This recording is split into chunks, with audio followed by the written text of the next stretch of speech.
பண்ண ஆரம்பிச்சாச்சு, இன்புட் எல்லாம் போயாச்சு, என்னெல்லாம் வந்தது அப்படிங்கிறத சொல்றார். முதல்ல தஸ்மாத் ததி மிஸ்ரம் சம்பிருஷம் பிரிஷத் ஆஜ்யம். ஆஜ்யம்னா என்ன? பிரிஷத் ஆஜ்யம்னா என்னங்கிறத சொல்றார். ததி மிஸ்ரம் ஆஜ்யம், தயிரோட கலந்த நெய். ஞாபகம் வச்சுங்க, தயிரியும் நெய்யும் ஒன்னா கலந்தா எப்படி இருக்கும்? எப்படி இருக்கும் எனக்கு தெரியாது, அவர் சொல்றார் அந்த மாதிரி இருக்குங்கிறார். அதுதான் பிரிஷத் ஆஜ்யம்னு பேர். அது வந்துதா ஜகத்காரண வீரியம். அந்த பால் எங்கே, இந்த பால் தயிராயிருக்கு, எங்கே இந்த பால் பயன்படுத்தலாம் இந்த யஜ்ஞத்துக்குன்னு பட்டபாஸ்கரர் எடுக்கிறார். கோ, கோனா பசு, மகிஷ எருமை, அதே மாதிரி அஜ ஆடு. ஆனா சாஸ்திரப்படி ஆன்மீக சாஸ்திரப்படி ஆட்டினுடைய பாலை சாப்பிடக்கூடாது. காந்தி அடிகள் சொல்லியிருக்கார், காந்தி அடிகள் சொல்லியிருக்கார் இருக்கட்டும், பட் ஆனால் சாஸ்திரப்படி சாப்பிடக்கூடாது. சாஸ்திரப்படி நீங்க நடந்துக்கிறீங்களா? நடந்துக்கிறது இல்லை, ஆனா சொல்றேன் இருக்கிறத சொல்லணுமே. What is there in the book is what I have been called for. Whether I follow or not is immaterial. நான் ஃபாலோ பண்றதுதான் சொல்லணும்னா ஒண்ணுமே சொல்ல முடியாது. நம்ம ஒண்ணுமே ஃபாலோ பண்றது இல்லையே சொல்றதுக்கு. அதனால புஸ்தகத்துல சாப்பிடக்கூடாதுங்கிறா. ஆனா அந்த பால் எப்படி இருக்கணுங்கிறா? பசுவின் பாலாக இருக்க வேண்டும். அது எவ்வளவு தடவை காய்ச்சலாம்? ஒரு தடவை தான் காய்ச்சலாம். பாஸ்டரைஸ்ட் மில்க் ஏற்கனவே காய்ச்சி நம்ம மாத்துக்கு வந்துடுது. அது 10 வாட்டி காய்ச்சி அது கொதிச்சு போயிடுறது. அந்த பசு கலப்படம் இல்லாத பசுவா இருக்கணும். இதெல்லாம் இந்த தேசிகன்னு ஒரு பாசுரமே எழுதி வச்சிருக்காரு. பால் எப்படி இருக்கணும் அது படிச்சு விட்டோம்னா டிப்ரெஷனுக்கு போயிடுவோம். நம்ம குடிக்கிற பாலுக்கோ பசுக்கோ அவர் சொல்லக்கூடிய பசுக்கும் துளி கூட சம்பந்தமே இல்லை. அவர் ஏதோ பாவம் எழுதி வச்சுட்டு போயிருக்கார். அரிசினா அதுல காக்கா உட்காரக்கூடாதான், குருவி உட்காரக்கூடாதான், நகம் இருக்கக்கூடாதான், முடி சேரக்கூடாதான். அப்ப நம்ம சாப்பாடெல்லாம் ஆத்த எடுத்து பார்த்தா அப்படி கூந்தலா வருது. திரௌபதி வஸ்திராபரணம் தான், இதுல இவ்வளோ பெரிய கூந்தல் ஒண்ணு வருதே, நகம் ஒண்ணு இருக்குது, அத்தனையும் இருக்கு. அதனால ஒரு விதத்துல இந்த இப்போ ஒரு வியாதி இருக்கு பாருங்க, அந்த வியாதி முதல்ல வந்தபோது எல்லாரும் ஒன்று சொன்னா, பாரதியர்களுக்கு அஃபெக்டே ஆகாது, ஏன்னா நம்ம அவ்வளோத்துக்கு இம்யூன். அந்த வியாதி அதை விட பரபிரம்ம தத்துவம். அது அப்பேற்பட்ட நம்மளையும் அஃபெக்ட் பண்ணிட்டு பாருங்க. அதுதான் ஆச்சரியம்.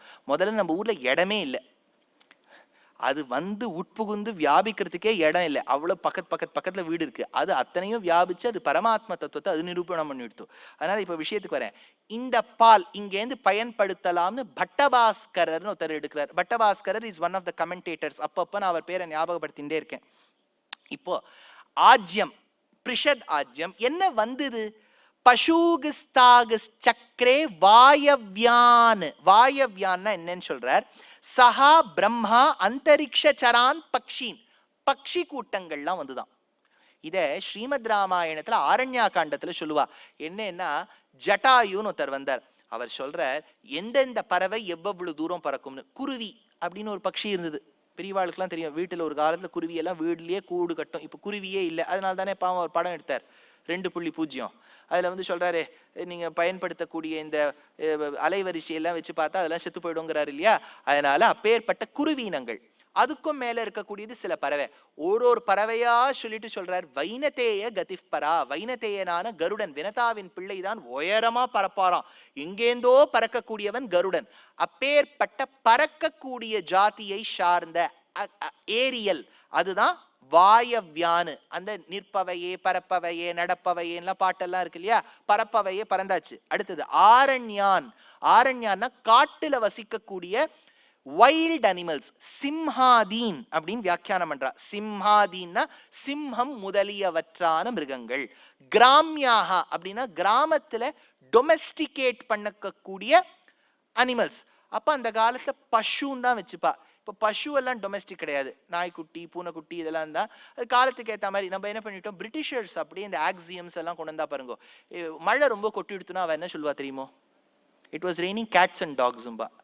நம்மளும் அதான் சொல்லிட்டு இருக்கோம். அது ஏன் அப்படி வந்ததுன்னே நமக்கு தெரியாது. ஏன்னா அந்த காலத்து பிரிட்டிஷர்ஸ் அவ இருக்கக்கூடிய வீட்டுல வெளியில அந்த நாய் பூனை எல்லாம் வச்சிருப்பா. அப்ப அது என்ன பண்ணுமா, மழை வரும்போது பயந்துண்டு அந்த கூண்டுக்குள்ள போய் உட்காந்துக்குமா. கேட்டும் டாகும் அப்படி பயந்துண்டு உள்ள போற அளவுக்கு மழை கொட்டி விடுத்துனா it's raining cats and dogs அப்படின்பா. இப்ப நம்ம வீட்டுல நாய் பூனை இல்லைன்னு வச்சுக்கோங்க, இது எப்படி போய் சொல்றது? என் வீட்டுல நாயும் இல்ல பூனையும் இல்லை. It was raining. வேற ஏதாவது சொல்ல வேண்டியதுதான். It was raining cows and cows ஏதாவது சொல்ல வேண்டியதுதான். கவுன் தானே உள்ள போறது, சொல்ல வேண்டியதுதான். சாண்ட்விச் அப்படின்னு ஒண்ணு இருக்கு இல்லையா? மேல ஒரு ரொட்டி துண்டு கீழே ஒரு ரொட்டி துண்டு, இதெல்லாம் இதுக்கு சாண்ட்விச்னு பேரு. ஏன்னா அந்த காலத்துல எடின்புரோங்கிற ஒரு இடத்துல ஒரு ஒரு டியூக் ஆஃப் எடின்புரோன்னு ஒருத்தர் தான். அவனுக்கு எப்பவுமே சூதாட்டத்தில் தான் வேலை. சூதாடிண்டே இருப்பான். சாப்பறதுக்கு கூட நாழி இருக்காது. எல்லாரும் சொல்வா, எப்படியாவது உயிர் தரிக்க வேண்டும், ஜீவாத்மா பாஞ்சபௌதிக சரீரத்தில் தங்க வேண்டும், duke come and have your food அப்படின்பா. அந்த சூதாட்டத்துக்கு நடுவில் ஒரு 2 நிமிஷம் கேப்ல ஓடி வந்து சாப்பிட்டுட்டு போவான். So he is fitting his time between important activities. So he was the king of that place called Sandwich. அதனால சாண்ட்விச்னு வந்துடுத்து. நடுவில் ஏதாவது இப்போ 2 ரொட்டி துண்டை மட்டும் கொடுத்தேன்னா அது சாண்ட்விச் கிடையாது. நடுவில் பூர்ணமத பூர்ணமிதம் பூர்ணாத்துன்னு ஏதாவது பூர்ணம் போனோம், அப்பதான் அது சாண்ட்விச்னு பேர். அந்த மாதிரி இந்த இடத்துல கிராமியாக கவாதயா அந்த பசு முதலானவை சிருஷ்டிக்கப்பட்டன. சிருஜ்ய பிராணி ஜனன ஹேதுபூதம் விசித்திரவர்ண வீரியாம் ஸ்ருத்தாஜ்யம் பவதி அப்படின்னு யோகரத்ன சாஸ்திரம் சொல்றது. அடுத்தது அஸ்வாஹா. இப்போ நான் அடுத்த ஒரு ரிக்க தாண்டி அடுத்த மந்திரத்துக்கு போயிட்டேன். அஸ்வாஹா துரகாஹா அப்படின்னா குதிரை. 13வது குதிரையே ஓடு ஓடு ஓடுன்னு சொல்றோம் இல்லையா, அந்த குதிரையெல்லாம் வந்துடுத்து. இப்போ அடுத்தது காவோ தேனவஹா விஷபாஸ்ச. காவோன்னு சொன்னா தேனவஹா எது பால் கொடுக்கக்கூடிய ஜந்துக்களோ அது வந்துதான். உபயாததா உபயாதத்தகான உபயோதோ தந்தாக. எந்த மிருகங்களுக்கு 2 பல்வரிசையில பற்கள் இருக்கோ, 2 வரிசையில பற்கள் இருக்கோ அதுக்கு உபயோதந்தாகான்னு பேர். பொதுவா மிருகங்களுக்கெல்லாம் உண்டு. சில மிருகங்கள் மனுஷ ஜாதியோடு ரொம்ப சம்பந்த பெற்றவை. ஒன்னும் குரங்குகள்.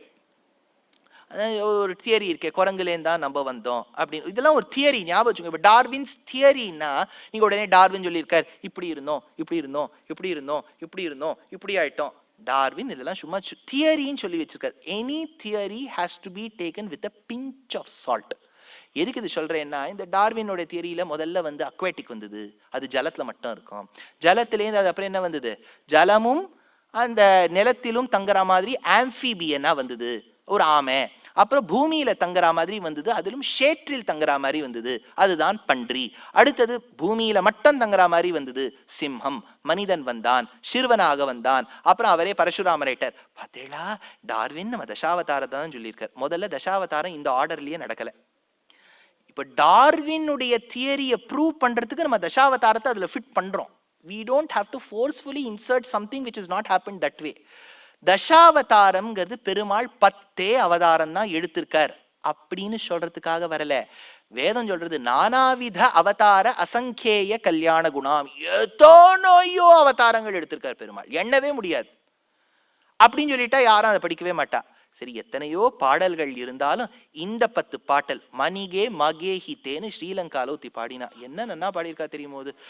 நான் வந்து ராமாயணம் 10 வருஷமா சொல்லிட்டு இருக்கேன், 50,000 பேருக்கு மேல பார்க்க மாட்டேங்கிறா. அவ இந்த பாட்டை பாடினா சிங்கள மொழியில 124 மில்லியன் ஜீவராசிகள் அஸ்வாதீனு கோமயா வேதத்துல என்னெல்லாம் சொல்லியிருக்கா அத்தனையும் கேட்டாச்சு அந்த பாட்டை. அதனால இந்த உலகத்தில் இப்ப போடுவா, இப்ப இந்த 2021 முடிய போறது இல்லையா, இப்ப பேப்பர்ல கடைசி வாரம் வரும் இந்த வருடத்தில் நடந்த முக்கியமான சம்பவங்கள். கவனிச்சிருக்கீங்களா? முக்கியமான பாடல்கள் 10 பாடல் எடுப்பா. அந்த பாடல்கள்ல டாப் 10 சாங்ஸ்ன்னு போடுவா. மீனெல்லாம் இந்த பெப்சி உமா மாமின்னு 10 உங்களுக்கு என்ன பிடிச்ச பாட்டு இருக்கு, நீங்க கேளுங்க பாட்டெல்லாம் கேட்பா. இப்ப 10 பாட்டுனா 10 பாட்டு தான் இருக்குன்னு அர்த்தமா? உலகத்துல லட்சக்கணக்கான பாட்டு இருக்கு, அதுல தேர்ந்தெடுக்கப்பட்ட பாட்டு 10. எத்தனையோ அவதாரங்கள் இருக்கு. சில ஆச்சாரியர்கள் இத 10ன்னு சொல்லியிருக்கா.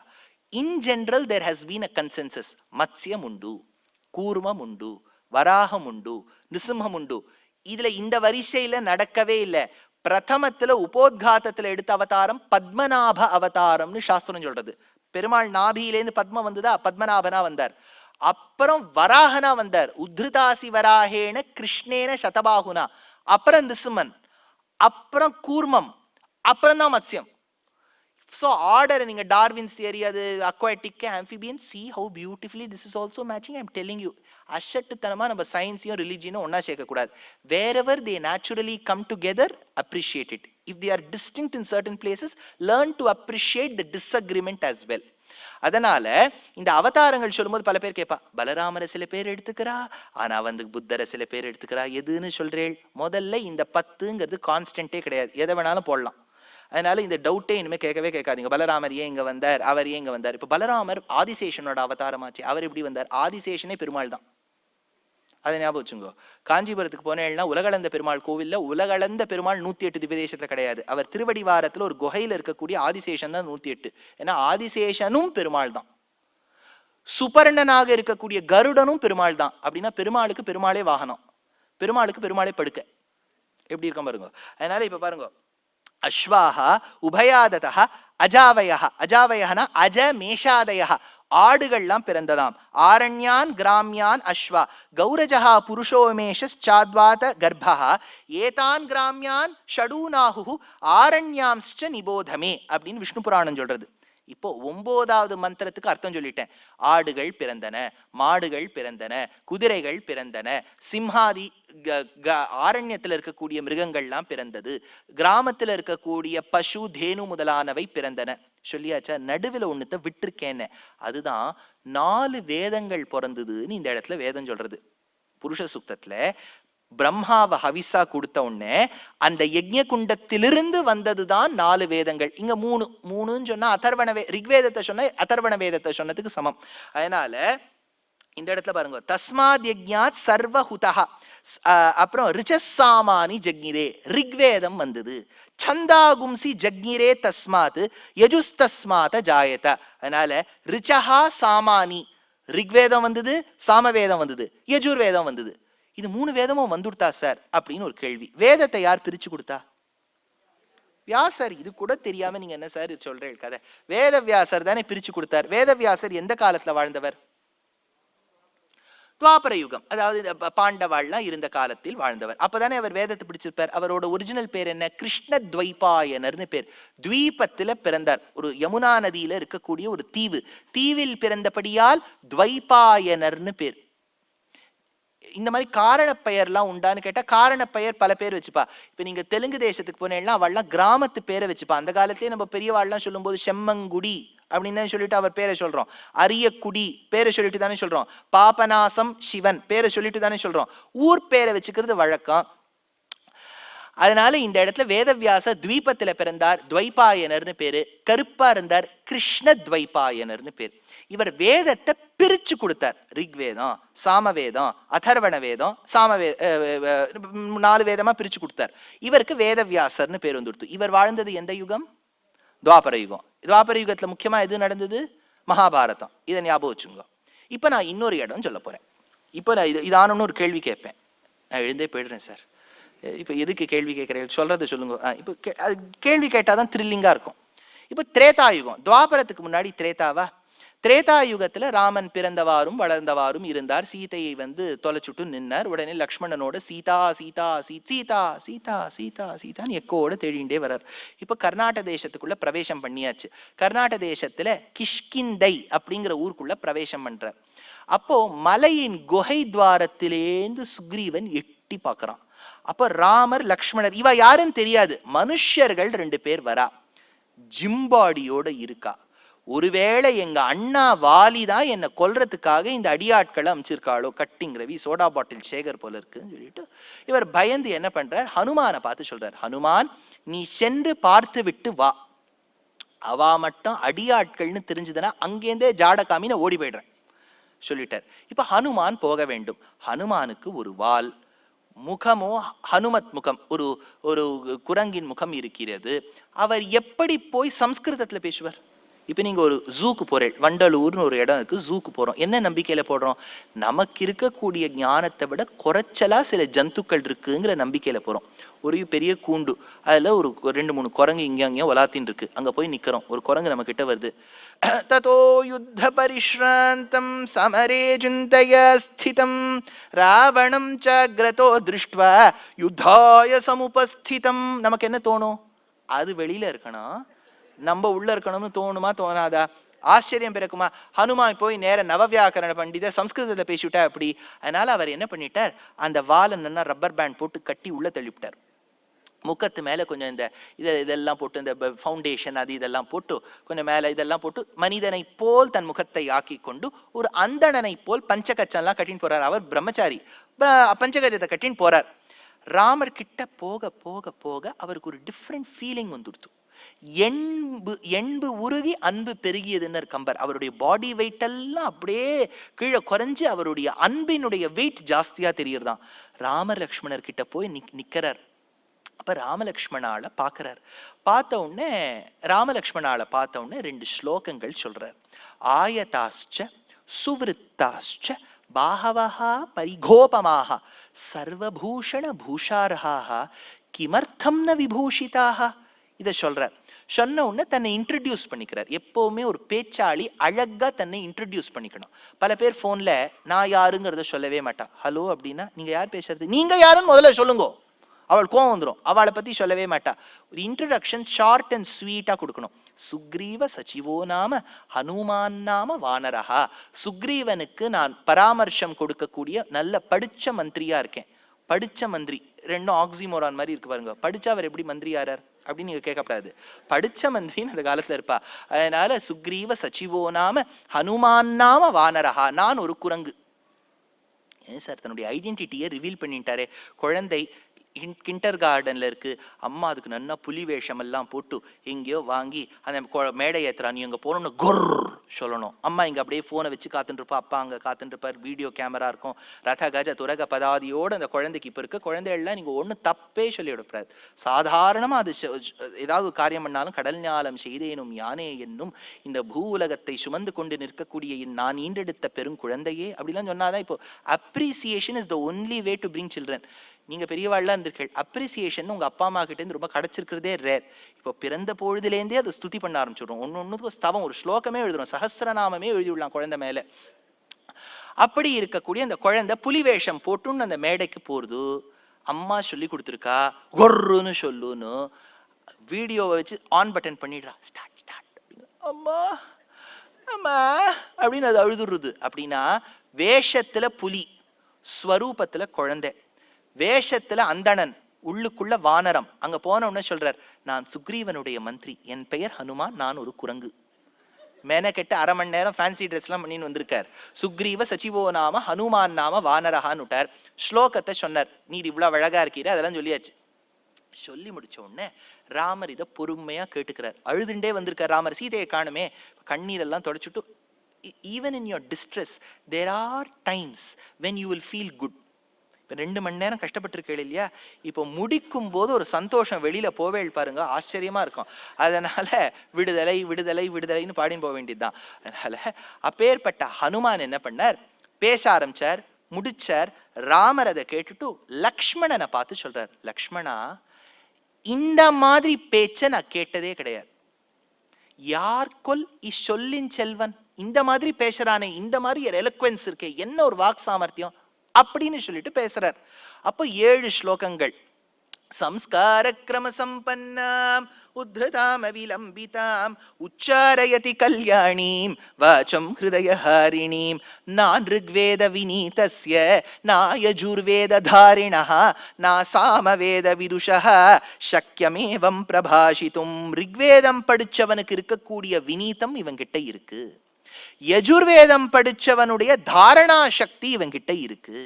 சாமவேதம் படிச்ச ஒரு வித்வானுடைய வைதுஷ்ய பூர்த்தி இவன்கிட்ட இருக்கு. எப்பேற்பட்டவனா இருக்கான் லக்ஷ்மணா இந்த ஹனுமான். இதுதான் இப்ப கேள்வியை நான் கேட்க போறேன்னு சொன்னேன். இது எந்த யுகத்துல சொன்ன ஸ்லோகம்? திரேதாயுகம். இதுல ரிக்வேதம் சாமவேதம் யஜுர்வேதம்ங்கிறார். பிரிச்சது வியாசர் எப்போ? துவாபர யுகம். எப்படி சார் இதுக்கு முன் யுகத்துல கிளீனா வேதத்தை சொல்றார்? பிரிச்சது அப்புறம் தானே. எப்படி சொன்னார்னா ஞாபகம் வச்சுங்கோ, வேதவியாசர் வேதத்தை கண்டுபிடிக்கல. நம்ம அசம்ஷனே தப்புங்க, பிரிமைஸே தப்பு. நம்ம ஆத்துல அஞ்சரை பெட்டின்னு ஒண்ணு இருக்கும். நடுவில் ஜி தமிழ்லயோ என்னத்துலயோ ஒண்ணு அஞ்சரை பெட்டின்னு 2:30 மணிக்கு வரும் இல்லையா? அந்த அஞ்சரை பெட்டின்னு ஒண்ணு. அஞ்சரை பெட்டின்னா என்னன்னா, அது ஒரு சர்க்குலரா இருக்கும். ஃபிளைட் நம்பர் 172 மாதிரி சொல்ல, it is circular but square. இப்படின்னு சுத்தி சுத்தி கப்பு கப்பா இருக்கும். அதுல கடுகு ஒண்ணுத்துல இருக்கும், வெந்தயம் ஒண்ணுத்துல இருக்கும், உளுதம்பருப்பு ஒண்ணு இருக்கும், மிளகு ஒண்ணுத்துல இருக்கும், இதெல்லாம் இருக்கும் இல்லையா? இப்ப தளிகை பண்ணும்போது கையெல்லாம் கொஞ்சம் மாய்ஸ்டா இருக்கும் இல்லையா, ஈரம் ததும்பியதாக இருக்கும். நீங்க கடுகு எடுக்கும் போது கடுகு எடுத்துட்டு அதே கையால மறுபடியும் ஜீரகத்தை எடுப்பேள். அப்ப என்ன ஆயிடும், கையில விஞ்சிய கடுகு ஜீரகத்துக்குள்ள கலந்துரும்னா ஜீரகமோ கடுகும் ஒன்னா கலக்காது, அந்த கப்புக்குள்ள போயிடும். உளுத்தம்பருப்புக்குள்ள தோரம்பருப்பு உட்காந்துட்டு இருக்கும். இதெல்லாம் ஒரு 10 நாள் எல்லாம் இப்படி தளிகை பண்றேன்னு வச்சுங்க. 11ஆவது நாள் கொஞ்சம் ஆஸ்வாசப்படுத்திக்கிறேன். அன்னைக்கு ஏகாதசி விரதம், ஒன்றும் பண்ண வேண்டிய அவசியத்தை இல்லை. எதை பண்ணலாம், உருப்படியா ஏதாவது ஒண்ணு பண்ணணும். இப்ப அஞ்சரை பொட்டியை எடுத்துட்டு ஒரு கப்புலையும் கடுகையும் ஜீரகத்தையும் பிரிப்பேள். ஜீரகத்தெல்லாம் பிரிச்சுட்டு மறுபடியும் ஜீரக டப்பாக்குள்ள போடுவேள். கடுகெல்லாம் பிரிச்சுட்டு கருகு டப்பாக்குள்ள போடுவேள். So you are not manufacturing mustard or cumin seeds. You are just doing the process of segregating them. அவ்வளவுதானே. வேதம் பிராச்சீன காலத்திலேருந்து ரிக்காவும் இருக்கு, யஜுஸ் மந்திரமாவும் இருக்கு, சாமமாவும் இருக்கு. இது கலந்து கலந்து கலந்து வந்தது. வேதவியாசர் என்ன பண்ணார், அஞ்சரை பெட்டியில பிரிக்கிற மாதிரி இந்த மந்திரங்கள்ல ரிக்குன்னு பிரிச்சுதான் கொடுத்தாரே ஒழிய அவருக்கு முன்னாடி ரிக்வேதம் இல்லைங்கிறது இல்ல. ரிக்வேதம் இருந்தது, இவ்வளவு நீட்டா கம்பைல் ஆகல. அதை கம்பைல் பண்ணதை அழகா பண்ணார் வேதவியாசர். ஏன்னா எல்லாரும் கேட்பா, sir what do you think why, எல்லாருக்கும் என்னன்னா வால்மீகி கிட்ட ஏதாவது ஒரு தப்பு கண்டுபிடிக்கணும். நம்ம எல்லாம் ஒரு கிரந்தம் படிச்சாலே we have to find some mistake in him, இல்லையா? ஒண்ணுமே இல்லை. இப்ப ராமர் வந்து ஷூர்பனகை கிட்ட நான் உன்னை கல்யாணம் பண்ணிக்க முடியாது அப்படின்னு விட்டார். அதோட நிறுத்திருக்கலாம் இல்லையா ராமர்? அவர் என்ன சொல்லிவிட்டார், அங்க இருக்கா பாத்திரம் தேய்ச்சின்னு ஒருத்தன் நிக்கிறான் பாரு, என் தம்பி லக்ஷ்மணன், ஃபேர் அண்ட் லவ்லி, அவங்கிட்ட போய் உன்னுடைய ப்ரப்போசலை சொல்லு. ஏன்னு கேட்டா ஷூர்பனகை அகிருததாராகான்னு விட்டார், பத்னி இல்லாதவன் விட்டார். அவன் பத்னி இல்லாதவன் விட்டார். உடனே எல்லாரும் see I told you no, see I always had this doubt on Rama, he acts as if he is very good but you don't know about Ram. இதான் சொல்லுவா. ராத்திரியில 9 மணிக்கு தொலைக்காட்சி பெட்டியில ஒருத்தர் வருவார், 10 பேரை கூப்பிடுவா, எல்லாரும் ஓன்னு ஒண்ணு கத்துவா. இந்த பேனல் டிஸ்கஷன்லாம் இப்ப அப்படித்தானே இருக்கு. ஒருத்தர் சொல்றது இன்னொருத்தர் காதுல விழக்கூடாது. விழுந்துட்டான அர்த்தம் புரியுமே. அர்த்தம் புரிஞ்சா கேள்வி கட்டுருவோம், அர்த்தம் புரியக்கூடாதுன்னா காதுல விழக்கூடாது, காதுல விழக்கூடாதுன்னா 10 பேரும் ஒன்னா சேர்ந்து கத்தணும், என்னன்னே புரியாது. அந்த மாதிரி இந்த இடத்துல அவர் பார்த்தார். அப்பேற்பட்ட அந்த ரிக்கு யஜுஹு சாம பிரிச்சு பிரிச்சு பிரிச்சு கொடுக்கிறது தான் நம்ம பெரியவாளுக்கெல்லாம் இருக்கக்கூடிய குணம். அதனால இந்த ரிக்கோ சாமமோ அதர்வணமோ எக்காலத்திலும் இருந்திருக்கிறது. வால்மீகி கிட்ட தப்பே நம்ம கண்டுபிடிக்க முடியாது. எதுக்கு சொல்றேன், அகிருததாராக பத்னி இல்லாதவன்னு சொல்லிட்டாரா? அப்படி சொல்லல. கவிதாநயத்துல ஒரு வார்த்தை சேர்க்கலாம், சஹகிருததாராக, கூட பத்னி இல்லாதவன் அர்த்தம். பத்னி இல்லாதவன் அர்த்தம் இல்ல, கூட பத்னி இல்லாதவன் அர்த்தம். அதனால இந்த 3 வேதங்களும் பிறந்ததாம். இப்ப ஒண்ணுமே இல்ல, 2 வரியில சொல்லி முடிச்சுடுறேன். ஹனுமான் பேசினதுல 3 வேதத்தை படிச்சவனுடைய சாரம் இதுல தெரியறதுங்கிறாரா ராமர். எப்படி சொன்னார்னா, ஹனுமார் சொல்றார், உபௌ யோக்யாவஹம் மன்யே ரக்ஷிதும் பிருத்திவீம் இமாம். ராமலக்ஷ்மணர்களே, உங்க 2 பேரையும் பார்த்தா இந்த பூமியை காத்தருள்வதற்காக வந்த தெய்வம் நீங்களுங்கிற மாதிரி தெரியறதுன்னார. இதுல இருந்து என்ன தெரியறதுன்னார் வியாக்கியாத்தா, ஐத்தரேயம்னு ஒண்ணு உண்டு. ரிக்வேதத்துக்கு அடங்கியது ஐத்தரேயம். ஐத்தரேயத்துல ஒரு வச்சனம், பிரம்மவா இதமேக ஏவாக்ர ஆசீத்.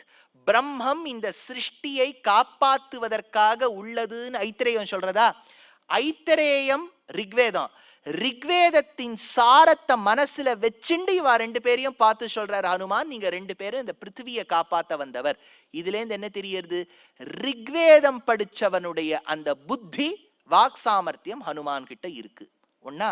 2வது, இவா 2 பேரையும் பார்த்துட்டு சொல்றார், மானுஷௌ தேவரூபிணௌ. இது என்ன வச்சனம் சம்ஸ்கிருதத்துல? Very good, த்விவச்சனம், twelve. 2 பேர் வந்திருக்கா இல்லையா? மானுஷௌ தேவரூபிணௌ. மனிதர்கள் யார்? நீங்க 2 பேரும் மனிதர்களாக தெரிகிறேள். நீங்க மனிதர்களே கிடையாது, தேவரூபம். நீ தெய்வம். இது மனிதர்கள் உணர்ந்து கொள்ள இது மனித காதல் அல்ல, காதல் அல்ல அப்படின்னு சொல்றாரு இல்லையா? அந்த மாதிரி நீங்க சாதாரண 2 மனிதர்களே கிடையாது, நீங்கள் தேவர்கள். இது எங்கேந்து தெரியுது? தைத்திரேயத்துல வருது. அஜாயமானோ பகுதா விஜாயதே. பிறப்பில்லாதவன் பல படிகளாக பிறக்கின்றான். பெருமாளே மனுஷ ரூபத்துல வருவர். அப்பேற்பட்ட 2 தெய்வம் நீங்கள். தைத்திரேய உபநிஷத்துலன்னு சொல்லியிருக்காளா? தைத்திரேயம் யஜுர்வேதத்துக்கு அடங்கியிருக்கு. அதனால ஹனுமான் பேசும்போது யஜுர்வேதவன் பேசக்கூடிய சாமர்த்தியம் தெரிஞ்சுதான். 3வது, இவா 2 பேரையும் பார்த்து ஹனுமான் சொல்றார், சுவர்ணாபௌ பத்ம பத்ரேக்ஷணௌ. சுவர்ணாபௌனா கோல்டு நிறத்துல இருக்கக்கூடியவர்களே அப்படிங்கிறார். இது எங்க வருதுன்னா, சாந்தோக்கிய உபனிஷத்துல சொல்லியிருக்கா, அத ஏவ ஏஷ அந்தராதித்ய ஹிரண்மய புருஷோ திருஷ்யதே. ஹிரண்மய புருஷா, பகவான் என்பவர் ஸ்வர்ண ரூபத்துல இருப்பர். அந்த ஸ்வர்ண ரூபமாக இருக்கக்கூடிய இருவர்களே சொல்லியாச்சா. பத்ம பத்ரேக்ஷணௌ, தாமரையை ஒத்த திருக்கண்கள் உடையவர்களே சாந்தோக்கியத்தை சொல்லியிருக்கு. கப்பியாசம் புண்டரீகம் ஏவமக்ஷினி. அதனால சாந்தோக்கியத்துல சொல்லப்பட்ட ஸ்வர்ணமயமான புருஷன் தாமரை கண்ணனாக இருக்கக்கூடியவர்களே இருவர்களே. அப்படின்னு சொன்னபடியால் சாமவேதம் கற்றவனுடைய வைதுஷ்ய பூர்த்தி ஹனுமான் கிட்ட இருக்கு. அதனால அவர் பேசுற வரியிலேந்து தெரியறது இவருக்கு ரிக்வேதம், யஜுர்வேதம், சாமவேதம் தெரியறதுன்னு. அந்த 3 வேதங்களும் எங்கேருந்து வந்திருக்கு? யஜ்ஞ குண்டத்திலேன்னு வந்திருக்கு. யஜ்ஞ குண்டத்துல ஈஸ்ட் சைட்ல யார் இருக்கா? சூரியன். சூரியனுக்கு பிள்ளையாக இருக்கக்கூடிய, சிஷ்யனாக இருக்கக்கூடியவர் யார்? ஹனுமான். அப்படின்னா ஹனுமான் பேசுறதுல இந்த 3 வேத சாரம் தெரியறதுன்னா அந்த ஹனுமானுடைய ஆச்சாரியன் சூரியனுடைய கட்டாட்சத்துல செய்யப்பட்ட யஜ்ஞமானபடியால் 3 வேதங்களும் அதுல இருந்து பிறந்தது அப்படின்னு தெரியறதா? இது 11 மந்திரத்துக்கு உண்டான அர்த்தம். 12வது மந்திரம் யத் புருஷம் யததுஹு கதிதாவ்ய கல்பயன். சரி, யஜ்ஞம் முடிஞ்சுடுத்து. இப்ப அதிலிருந்து வந்த பிரம்மாவுக்கு வாய், கை, தொடை, கால், இதுலேருந்து யார் பிறந்தா? கதிதாவ்ய கல்பயன். முகம், முகம். கிமஸ்ய கௌ பாஹு கா ஊரு, ஊருனா தொடை. ஊருலேருந்து பிறந்தவளுக்கு பேர் என்ன?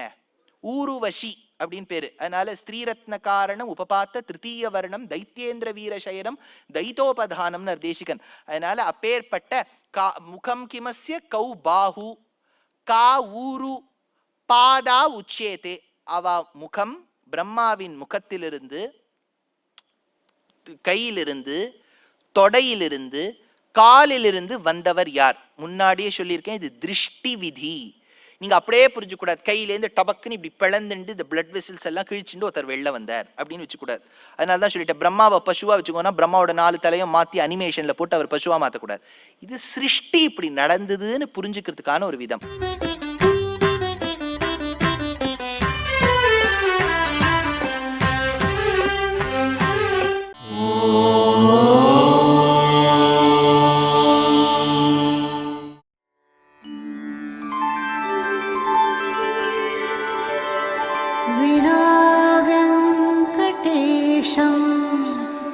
ननाथो ननाथः सदा वेङ्कटेशं स्मरामि स्मरामि हरे वेङ्कटेश प्रसीद प्रसीद प्रियं वेङ्कटेश प्रयच्छ प्रयच्छ